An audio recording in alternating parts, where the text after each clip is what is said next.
Gracias, Ana Paola. Gracias, Andrea.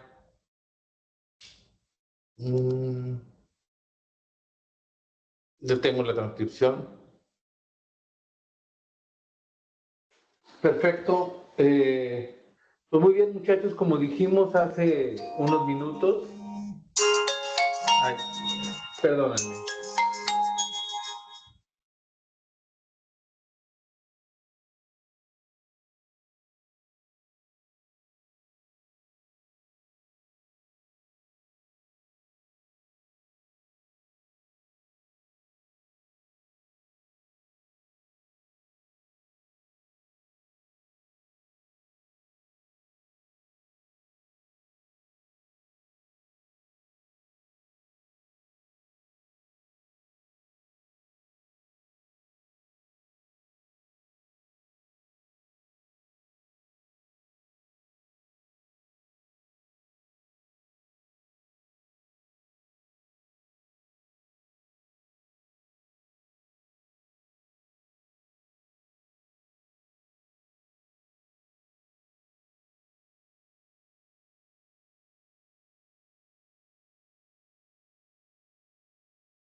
No se escucha, doctor.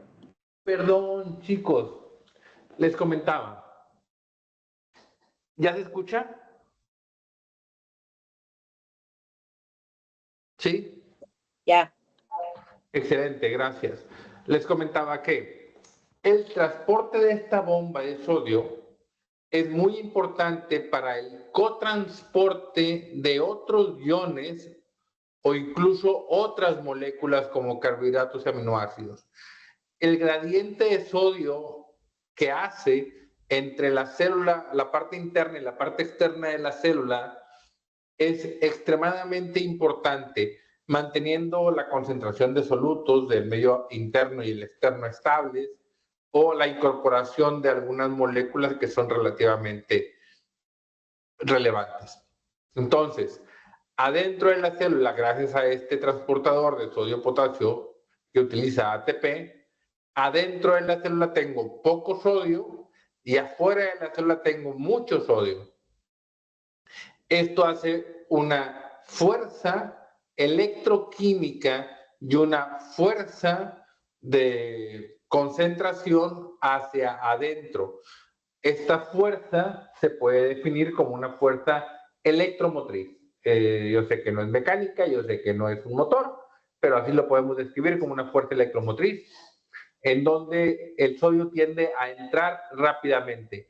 El potasio también tiende a salir. Fíjense cómo la concentración de potasio adentro es de 150 y afuera es de 4. Sin embargo, la carga adentro de la célula es negativa, por lo tanto, tiende a retener el potasio. Entonces, la fuerza con la que el potasio tiende a salir es mucho menor que la fuerza con la que el sodio tiende a entrar. Asimismo, también el cloro, pues la concentración adentro y afuera es diferente. Esto era lo que les comentaba en la clase pasada, en donde comentábamos una gráfica en donde podemos ver la concentración y la tasa de transporte a través de una membrana. Cuando la línea es una línea recta, donde a medida que aumenta la concentración de una forma directa, se incrementa la tasa de transporte, hablamos entonces de difusión simple. No se ocupa nada para que pase, simplemente pasa de un compartimento a otro. Pero si yo tengo esta línea, si yo tengo esta línea con esta configuración, en donde al principio hay mucho paso de sustancia y luego llega a una estabilidad, esto es un transporte mediado por un transportador propiamente dicho, valga la redundancia. Entonces utilizo una proteína por la cual está pasando y esa proteína se satura. Ya arriba de esta concentración ya no hay mayor transporte. El transporte se saturó. ¿De acuerdo? Esta dinámica es la que nos define si la membrana tiene un transportador o es difusión simple. Entonces, aquí yo tengo diferentes transportadores. Por ejemplo, este es un transportador de glucosa, donde permite que la glucosa pase. Habiendo el transportador, este transportador de glucosa, entonces va a utilizar o va a tener esta curva. Luego, tengo una bomba, en este caso, una bomba de calcio, donde esto va a tener esta curva en presencia de ATP. La diferencia de este contra este es que yo muevo la concentración de ATP y no se va a mover, pero en la bomba sí, por lo tanto depende de ATP. Es esa el tipo de transporte de sodio y de potasio que hace la bomba sodio-potasio ATPasa. Y luego tengo un cotransportador. Este cotransportador hace que el gradiente del sodio sea lo que saque, en este caso, el calcio. ¿De acuerdo? Entonces, a esto se le llama contratransportador. Esto vamos a llamar que es un transporte activo primario y a este le vamos a llamar transporte activo secundario. ¿Qué significa que sea activo? Activo, muchachos, significa que requiere ATP. Eso es activo.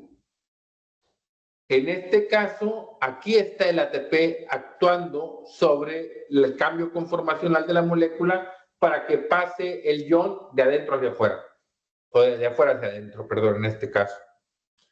Y aquí, muchachos, el gradiente del sodio es lo que causa el cambio conformacional. Y es activo, se utilizó ATP, pero no en este momento, en otro momento. Este es un antitransportador o contratransportador. Y aquí tenemos un cotransportador o sin portador. Este cotransportador es lo mismo, pero en este caso el movimiento de ion es en el mismo sentido. Aquí utilizo el gradiente de sodio para meter cloro. ¿De acuerdo? Difusión simple o facilitada, perdón, por un transportador, no es simple, hay un transportador.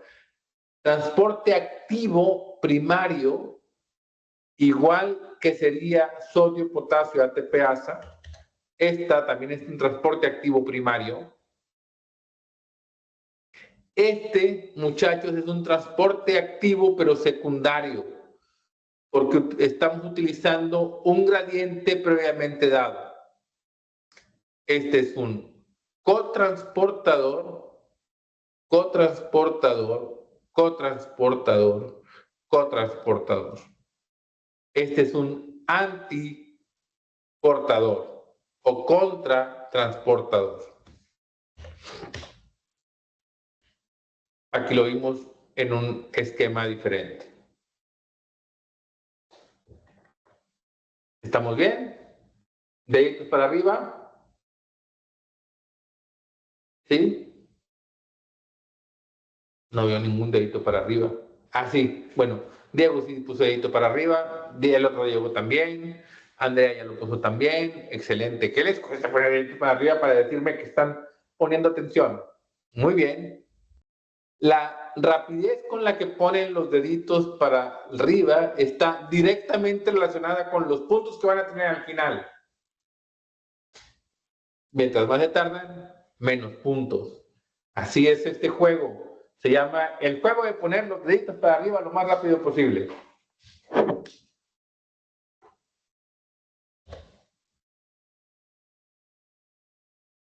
Muchachos, tenemos que platicar también, o vamos a platicar como generalidades de la señalización, la comunicación entre las células. Esta comunicación puede ser directa de célula a célula o una comunicación hormonal, donde una célula libera el mensaje a la sangre y luego el mensaje se transporta por la sangre para llegar luego a una célula objetivo que está muy distante.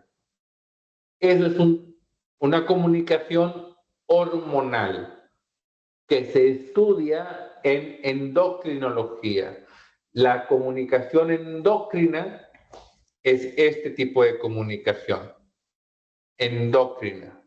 Esto es una hormona que va a la circulación y luego llega el mensaje a través de un receptor. Y vamos a platicar cómo los receptores llevan a cabo ese mensaje.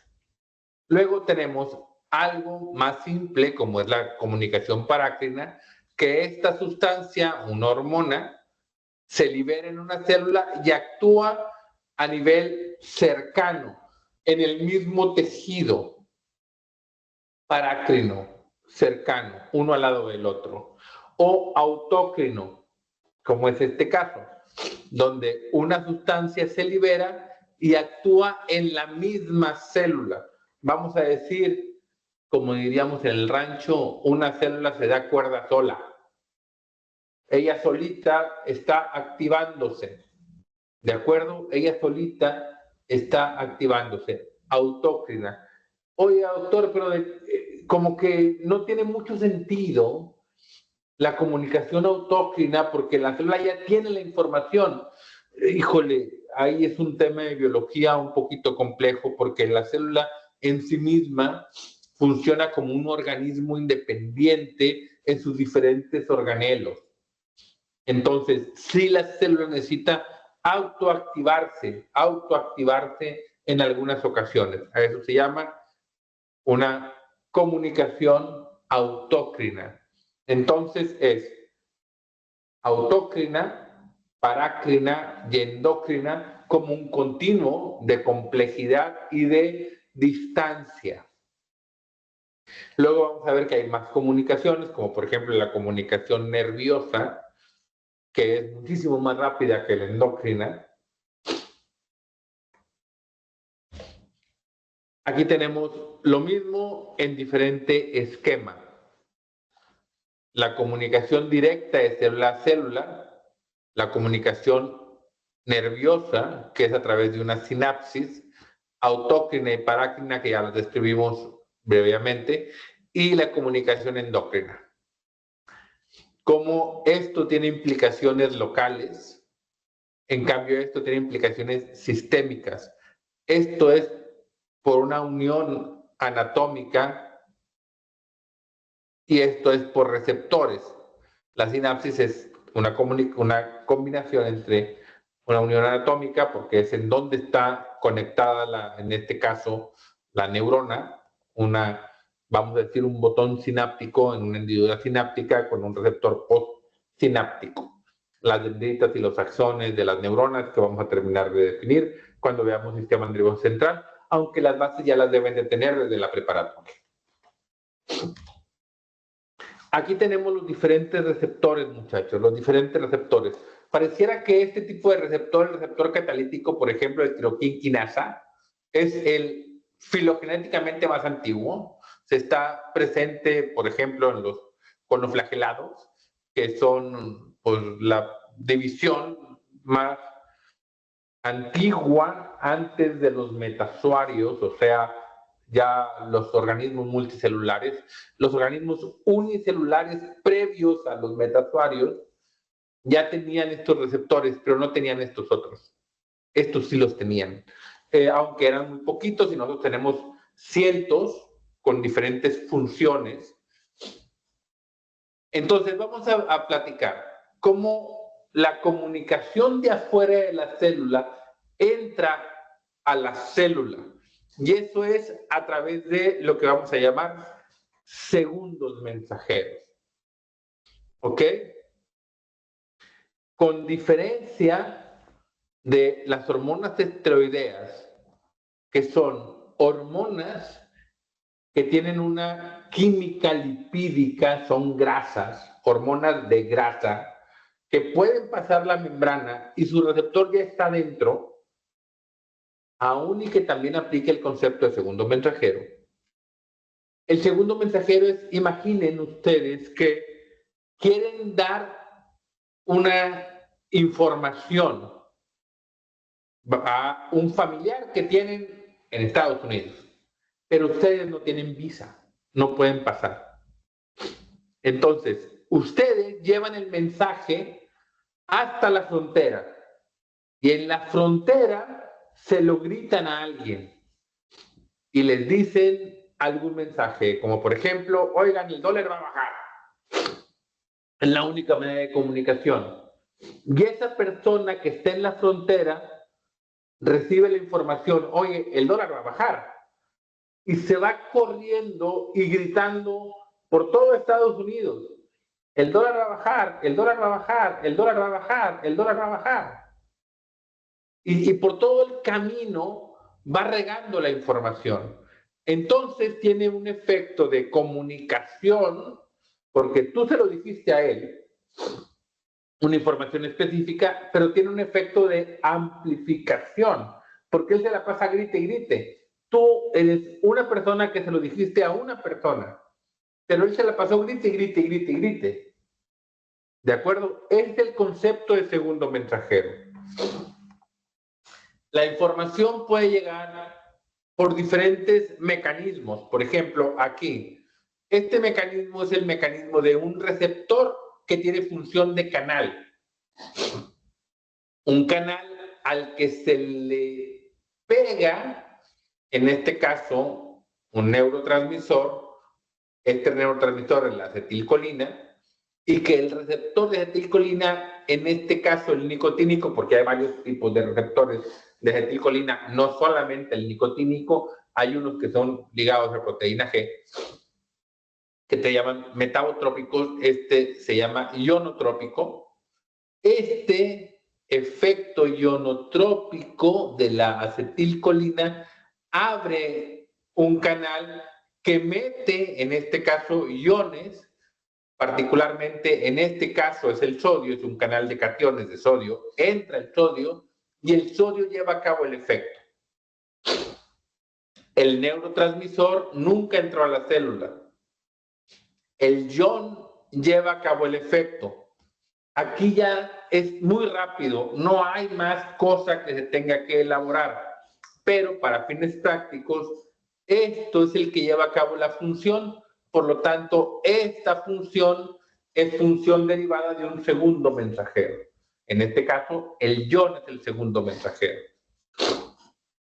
Por otro lado, tenemos al receptor adrenérgico.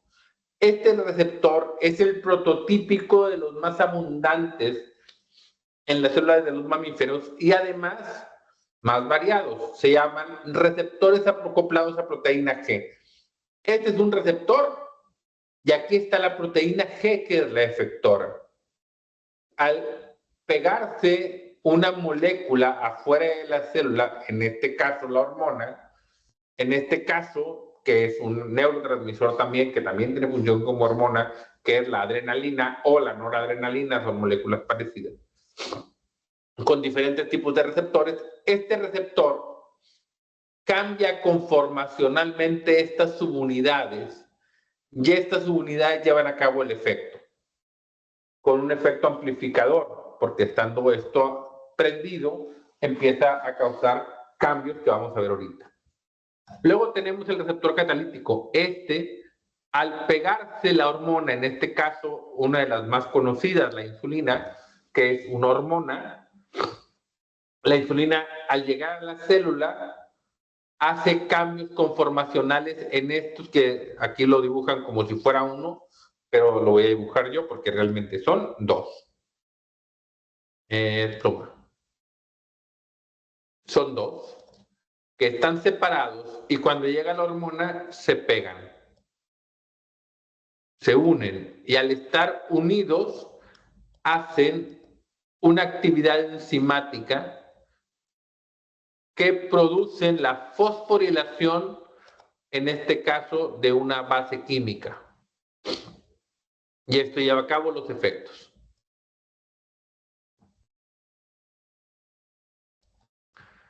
Y la última, que ya la platicamos, una hormona lipídica que entra y adentro de la célula está su receptor, particularmente un receptor que está en el citoplasma o incluso en el núcleo y que tiene función de factor de transcripción.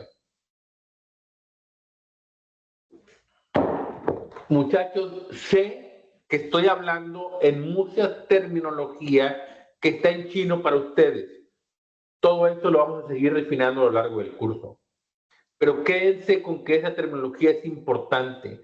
Entender o que para ustedes tenga un sentido claro y rápido, factor de transcripción, hormona, receptor, segundo mensajero, metabotrópico, ionotrópico, o sea, son terminología. ¿Se acuerdan que en la clase pasada les dije que el concepto más importante en fisiología es que ustedes aprendan términos? Este idioma. Muy bien.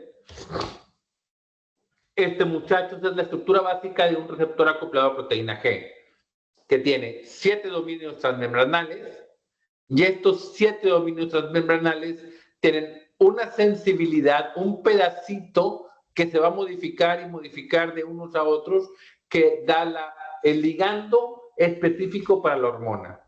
Y luego, una estructura intracelular que lo que hace es definir la función de este receptor acoplado a proteína G, que pueden ser varios. Fíjense cómo aquí tengo el receptor adrenérgico, 1, y tengo otro receptor que es, por ejemplo, la rhodopsina, que utiliza para ver uno de los receptores que tienen que ver con la visión. Observen cómo son muy parecidos, muchachos. Y así son cientos parecidos. Este receptor acoplado a proteína G es tan eficiente que se replicó y se reutilizó. Dije, en fisiología, en biología, las moléculas se utilizan varias veces cambiando su función. En la evolución hubo duplicaciones múltiples de genes y esos genes cambiaban poquito su función y se seguían sirviendo. Hubo un copy-paste, un enorme copy-paste con pequeñas modificaciones. Y eso hizo a los organismos complejos como somos nosotros. Algunos más complejos que otros, de acuerdo. Yo sé que soy mucho más complejo que ustedes porque estoy más grande y por eso no me entienden, pero algún día van a llegar a ser tan complejos como yo. Aquí está el receptor acoplado a proteína G en la función específica, en este caso, una función de incrementar la concentración de AMP cíclico. Este AMP cíclico es el segundo mensajero. El motivo para el cual funciona este receptor es para producir AMP cíclico. ¿Cómo lo hace? Muy bien. Aquí está el receptor apagadito. Está la proteína G cerquita de él, pero apagada. Cuando llega la hormona, hay cambio conformacional en la proteína G, haciendo que el GDP se separe y se le pegue el GTP. Es guanosin trifosfato, una molécula con energía. Esta energía hace un cambio conformacional en la subunidad alfa. ¿La ven diferente? Un cambio conformacional en la unidad alfa. Esta se separa del receptor y va y se pega a una molécula o una proteína que está en la membrana celular, que es la enilato ciclasa. Y esta enilato ciclasa se activa y empieza a convertir el ATP en AMP cíclico. Y este AMP cíclico es el que va a ir hacia adentro a llevar la información y empezar grite y grite el AMP cíclico con todas las proteínas que obedecen a AMP cíclico, haciendo cambios en su función, habitualmente activándolas. Entonces, ¿qué es lo que hizo adentro de la célula? Cambiar la concentración de AMP cíclico. Más AMP cíclico, célula funcionando. Menos AMP cíclico, célula callada. Activa, inactiva. Activa, inactiva. Por una hormona. Luego, se vuelve a separar, se vuelve a cambiar la configuración porque se inactiva el GTP, el guanosine trifosfato, y se vuelve a poner en GDP, se liberó el fosfato, por una actividad enzimática también propia de la célula para inactivar lo que estaba activo y luego estar listo para volverse a activar. Se prende y se apaga el sistema. En este caso, el sistema que está encargado de producir AMP cíclico.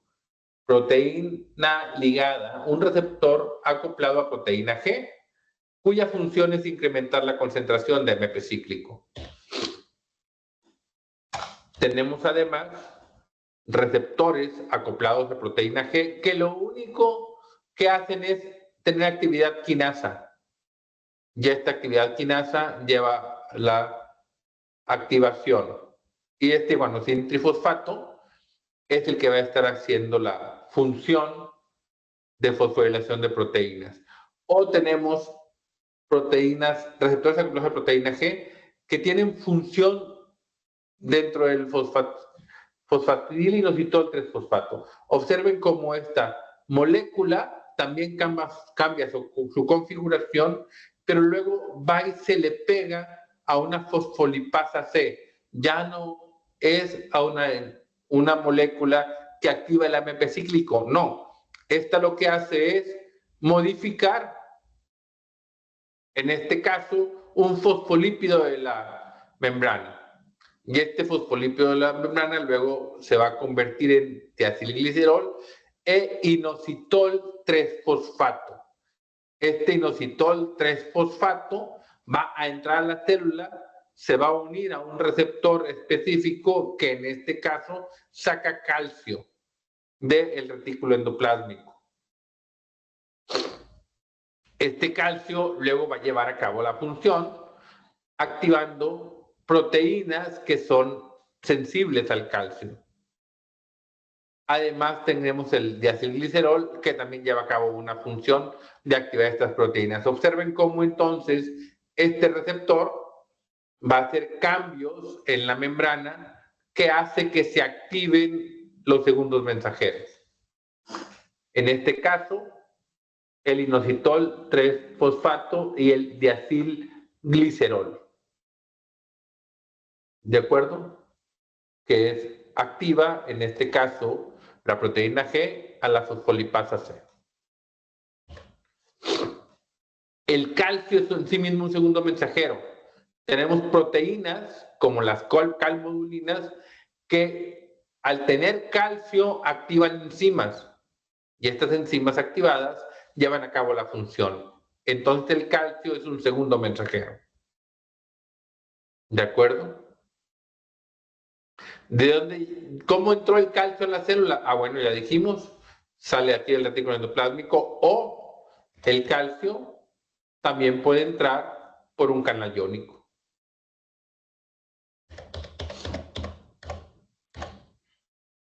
Este es el otro tipo de receptor con actividad de tirosinquinasa. Este es el receptor de la insulina que platicamos hace ratito. Aquí están el dímero inactivo se le pega a la insulina, se dimeriza y se fosforilan residuos de tiroquina. Esto hace que esto tenga actividad enzimática. Entonces empieza a fosforilar proteínas que están adentro de la célula. Ese es un receptor activado. ¿Quién lo activó? Pues obviamente la hormona. Otro tipo de señalización celular. Hasta aquí, descartar. Hasta aquí. ¿Alguna duda o pregunta? Muy bien, deditos arriba. ¿Alguna duda? Levanten la mano. Nadie tiene la mano levantada. Son 9 ustedes. Me faltan muchos niños, muchachos, muchos niños. ¿Dónde están el resto? No lo sé. Muy bien. Vamos a continuar. Vamos a platicar el inicio de la siguiente clase. ¿De acuerdo? Entonces, la tengo por aquí ya lista. Es una clase muy sencillita, muy importante, que la tengo armada de una manera muy amplia, pero vamos a ver los puntos específicos. Todo lo demás lo voy a pasar muy rápido, ¿de acuerdo? Esta es la misma presentación que les doy a los muchachos en medicina. Entonces, esencialmente, muchachos, esta es una clase conceptual. O sea, pocas cosas de esta clase se alcanzan a preguntar en el examen, porque es conceptual. O sea, vamos a decir, por lógica.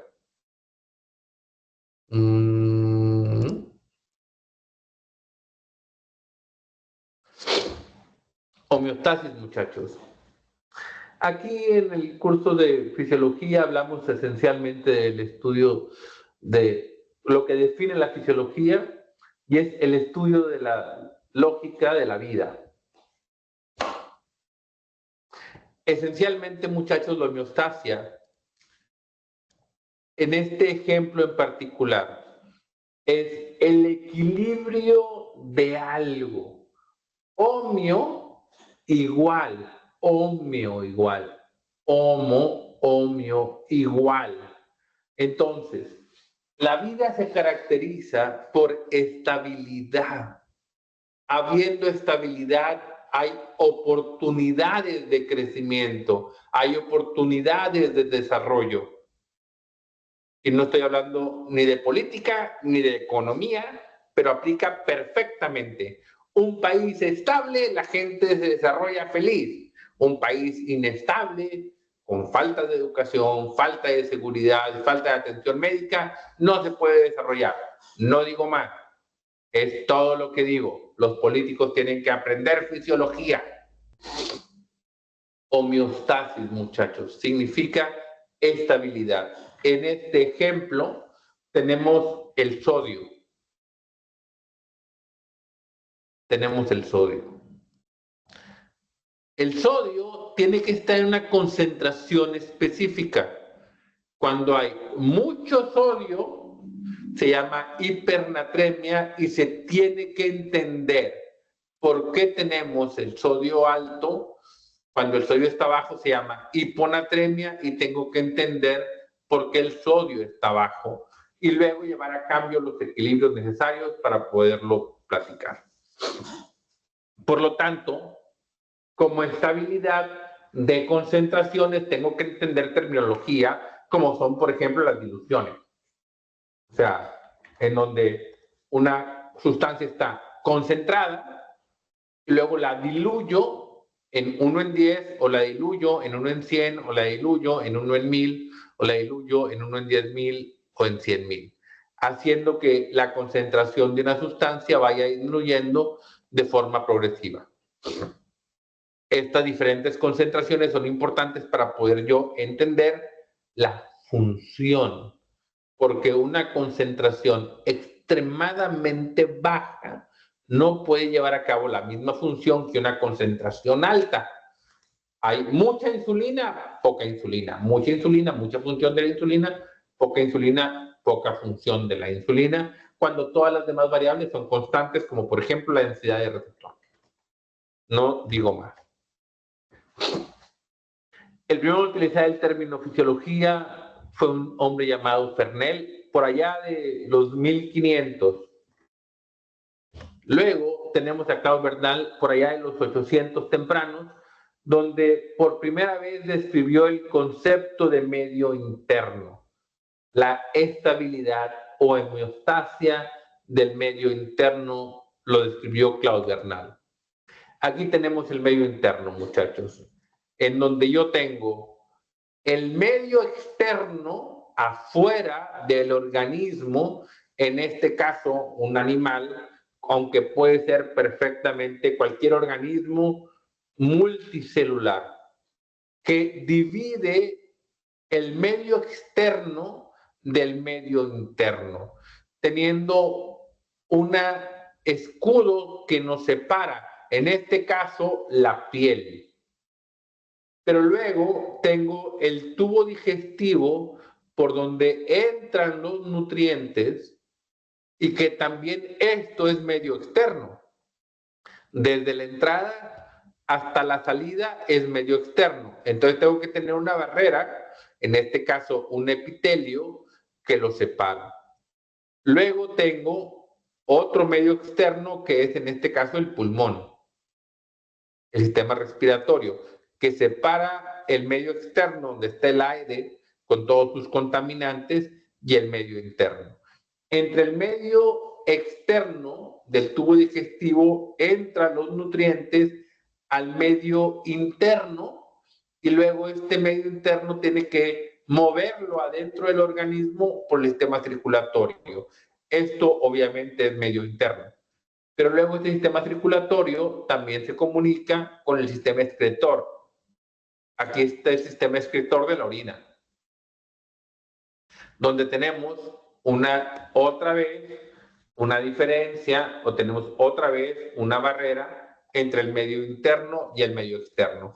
Y todo esto, muchachos, este medio interno tiene que ser estable. Estable. Por allá en los 1500, por ahí tardíos, empezó la experimentación en la ciencia, donde Harvey empezó a definir algunos efectos fisiológicos, como por ejemplo estudiar la circulación venosa, donde describe, por ejemplo, la presencia de válvulas en las venas. Y él decía, a ver, si hago esto, sucede esto. Ah, bueno, eso es experimentación. Y así es como se define la fisiología, con experimentación en donde hago esto y sucede esto. ¿De acuerdo?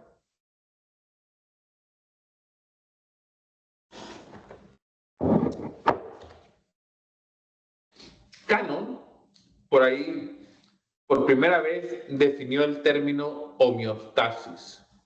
Ya aquí teníamos el medio interno y el externo, pero más o menos de forma contemporánea definió el concepto de homeostasis, que esencialmente es mantener esa condición interna estable a los cambios del entorno. Entonces, el sistema de control homeostático, muchachos, lo podemos definir de la siguiente manera. Yo tengo inicialmente un valor de referencia. Vamos a regresar otra vez al tema del sodio. El sodio tiene un valor de referencia. Debe estar entre 135 y 145 milequivalentes. Si sube, está mal, hipernatremia. Si baja, está mal, hiponatremia. Y eso va a causar enfermedad. ¿De acuerdo? Entonces, lo primero que yo tengo que hacer es tener una manera de saber cuál es la concentración de sodio. Por lo tanto, necesito un receptor. necesito un sensor de sodio. Ese sensor de sodio en el organismo tenemos varios, porque los sensores de una variable que es relevante están redundantes. Tengo varios sensores de lo mismo. Por si uno falla, pues los demás se activan y al final de cuentas yo puedo garantizar que la variable no se va a mover del rango que yo quiero. Pero el concepto es el mismo. Tengo un sensor. Ya que sensé la variable, ahora esa información se la tengo que dar a algo que vamos a llamar centro integrador, donde el sensor puede ser un pedacito de la célula que reacciona y se lo comunica al resto de la célula, o puede ser una célula que lleva la información por vía nerviosa a un centro integrador. Y ese centro integrador compara el valor de referencia con el valor sensado y da un resultado. ¿Está alto o está bajo? ¿O está medio alto o medio bajo? ¿O en un rango que está normal alto o normal bajo? En pocas palabras, lo pone en contraste a la línea de referencia.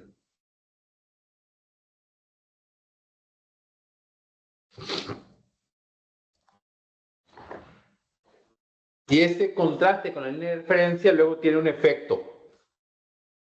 Este efecto hace que cambie algo. Oye, está normal, pero va para abajo. Pues vamos a ajustarlo. Está normal, pero va para arriba. Vamos a ajustarlo. Y así se la pasa ajustando. Y ahora, este ajuste es la variable regulada. Esta variable regulada, otra vez, en este caso, el sodio se va a censar haciendo un círculo de retroalimentación. Un círculo de retroalimentación. Haciendo un servocontrol alrededor del valor. ¿De acuerdo? Y así, como ejemplo, dijimos el sodio, lo mismo la glucosa, lo mismo la temperatura, lo mismo la concentración de agua. Doctor, pero la concentración de agua es igual que el sodio. No, muy relacionados, pero no son lo mismo. Y así muchas hormonas. Y así el estado inflamatorio, y así la presión arterial, y así la frecuencia cardíaca, y así la frecuencia respiratoria, bla, bla, bla. Todas esas son variables de sensores que yo tengo, inconscientes, para mantener la vida. Luego tengo algo un poquito más elaborado, como por ejemplo el hambre y la saciedad, la alegría y la tristeza, el sueño, el descanso y la actividad. Todo eso son variables que están reguladas. Y yo necesito una estabilidad dentro del medio. Oye, doctor, pero por ejemplo el sueño y la vigilia, pues no solamente se regula por tiempo. En nosotros no, pero en otros animales sí. A nosotros nos lo regula, por ejemplo, el ciclo de luz y oscuridad. Pero ¿cómo creen que sería el ciclo de vigilia y sueño en los países donde no hay día? y siempre es de noche. Son variables, son concentraciones de sustancias que tienen que medirse, censarse, integrarse y efectuar un cambio. ¿De acuerdo? ¿Vamos bien? Eso es toda la clase del día de hoy. Toda esta clase va a dar la vuelta sobre el mismo concepto, el mismo concepto, el mismo concepto. Nada más que tengo que tardarme 40 minutos y no me pagan. Nada, no es cierto. No importa que me paguen o no me paguen. Eso ya lo platicamos. Lo mismo, el equilibrio, un receptor, un centro de control y un efector. Aquí está la variable dentro de un rango. Afuera de este rango se considera esto enfermedad. Los mecanismos de control pueden ser muy rápidos o más lentos, locales, nerviosos y endócrinos. Los nerviosos son rápidos, pero duran muy poquito. Los endócrinos son lentos, pero duran mucho. Días, semanas o incluso meses. En cambio, el local es una regulación localizada. ¿De acuerdo? La local, pues ya dijimos, esencialmente ¿cuál? Pues la parácrina o la autócrina. La endócrina pues modifica todo el organismo, por lo tanto requiere tiempo, hay que fabricarse la hormona, tiene que salir a la circulación, tiene que llegar a su receptor, activar los segundos mensajeros y entonces el efecto. Por eso es lento, pero tarda tiempo. En cambio el nervioso no es activo, ¡pum! Se dispara una señal, se activa rápido, habitualmente por un canal que responde a un neurotransmisor, se abre y se cierra, se abre en milisegundos, pero su efecto es muy rápido, pero muy transitorio, se me agota muy rápido. Luego tenemos, muchachos, en estos mecanismos de control, la retroalimentación positiva y la retroalimentación negativa. Este también es un tema conceptual. Retroalimentación positiva y retroalimentación negativa. La retroalimentación negativa, muchachos, este control lleva un cambio que luego va a responder en el sentido contrario. Esta retroalimentación negativa, muchachos, esta es la retroalimentación negativa.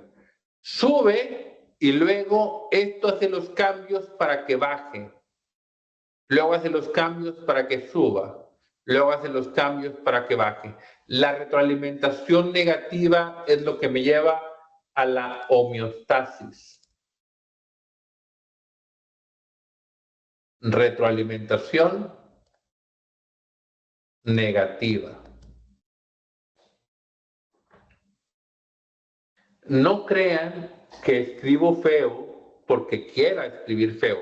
Yo podría escribir bonito, pero yo sé que si escribo feo, aprenden más. Entonces yo me sacrifico. O sea, porque yo no me pertenezco. Yo me pertenezco a ustedes. ¿De acuerdo? Por eso escribo feo, para que aprendan. ¿De acuerdo? O sea, entonces ya nos estamos poniendo de acuerdo, ¿ok? Ya quedamos que yo no me pertenezco, que yo soy de ustedes, etcétera, bla, bla, bla. Muy bien. Retroalimentación positiva, estamos en un problema. ¿Por qué? Porque la retroalimentación positiva es algo me da más y luego más y luego más y luego más. ¿Hasta dónde? Hasta que se rompe. Y esa ruptura del sistema significa, en algunas variables o condiciones, la muerte. ¿Ok? Retroalimentación positiva es un cambio descontrolado siempre ascendente o siempre descendente. Por ejemplo, la temperatura. La temperatura incrementa el metabolismo. Al incrementar el metabolismo, se incrementa más la temperatura. Al incrementar más la temperatura, más el metabolismo, más temperatura, más metabolismo, y así hasta que yo tengo una muerte por choque de calor. Necesito sacar la temperatura y enfriar el cuerpo, si no me voy a morir. Otra retroalimentación positiva, pero esta no lleva a la muerte, sino lleva a una conclusión. En este caso, el parto. El parto. O sea, el bebé choca con el cérvix, que da una señal de que aumente la fuerza de contracción del útero, sacando más al bebé, estimulando más la contracción del útero, sacando más al bebé hasta que el bebé, ¡pum!, sale expulsado. Y ya, se terminó el círculo vicioso porque hubo un desenlace. Lo mismo sucede, por ejemplo, con la defecación. O sea, el ano estimula, se hace estimulado por el bolo, en este caso la materia fecal, que hace que se contraiga el sigmoides, el recto, y haya más presión, haya más fuerza y al final termina en la defecación. La coagulación también, una coagulación activa más coagulación y más coagulación, ¿hasta qué? Hasta que se agotan los factores de coagulación. Todos los factores están activados. ¿Ok? Si esto se descontrola, pues lleva a patología. ¿Tenemos mecanismos anticoagulantes? Sí, pero no es el mismo mecanismo que me autorregula. Viene una regulación externa. Si no viene la regulación externa o está disminuida, sucede un evento catastrófico o me lleva a la muerte. Retroalimentación positiva. Y luego tenemos la retroalimentación anticipada o alimentación anticipada, es donde el organismo sabe con antemano de que algo va a pasar. Por lo tanto, se activa antes de que suceda lo que él sabe va a suceder. Alimentación anticipada. Y también tengo positiva y negativa dependiendo del sentido que yo necesite activar.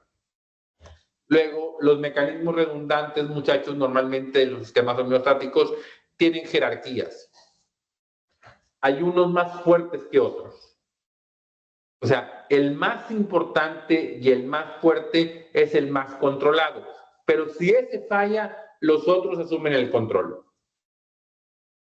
Tenemos jerarquías. Muchachos, en un organismo completo podemos simular, vamos a decir, que todas las funciones fisiológicas, incluso a nivel unicelular. Cada célula tiene una analogía de la función completa de un organismo, porque al final venimos de una única célula. Conoflagelado, nuestro primo más antiguo unicelular. ¿De acuerdo? Venimos de una sola célula. Entonces, cada única célula tiene la capacidad de alimentación y excreción. Alimentación y excreción, en este caso por la asimilación del medio externo por medio de vesículas, y se comían el medio externo habitualmente productos como bacterias o algo así, lo degradaba y lo utilizaba. Luego, muchachos, tenemos la integración adentro de la célula por los segundos mensajeros. Tenemos la información de afuera, que sería el equivalente a nuestros receptores, a nuestras funciones, a nuestros órganos sensoriales. Y luego tenemos otros mecanismos de control, el mecanismo de respiración a nivel de la célula, el mecanismo de motilidad a nivel de la célula, que nosotros lo tenemos muchísimo más desarrollado, obviamente. El mantenimiento de las que ya de alguna manera hemos mencionado. El centro de integración complejo de las señales normalmente está en el sistema nervioso central. los mecanismos regulatorios que habitualmente son señales hormonales, la respiración que lleva el intercambio y concentración específica del oxígeno y CO2, el intestino como mete las sustancias del medio externo hacia el medio interno, el hígado que lo cambia, lo metaboliza, lo modifica, lo almacena, luego lo distribuye y define todo lo que está pasando dentro del organismo, y luego la excreción en el riñón y nuestro escudo que me separa del medio externo más amplio, en este caso la piel. Ya dijimos aquí la retroalimentación negativa, donde tenemos un controlador, un punto definido, un sensor que sensa el valor y luego compara este punto definido con el valor actual y luego este actúa diciendo, ¿y está bien o está mal? Está bien, bueno, entro en los controles, está mal, entro en los controles y estos controles van a estarse moviendo. Cuando yo tengo un cambio externo que vamos a llamar como un disturbio, eso modifica la variable que es censada, se compara con el punto y esto dice, oye, modifica la temperatura o la cantidad de sudoración o busca alimento o disminuye tu tasa metabólica porque no hay glucosa, bla, bla, bla. Aquí tenemos el ejemplo de control de la presión arterial. Tenemos un dato que todas las personas tenemos que dice tu presión tiene que estar en 120/80. Luego tenemos la presión arterial como es regulada por medio de la función del corazón, el sistema vascular y la bomba. Y esto esencialmente dice cómo está la presión arterial.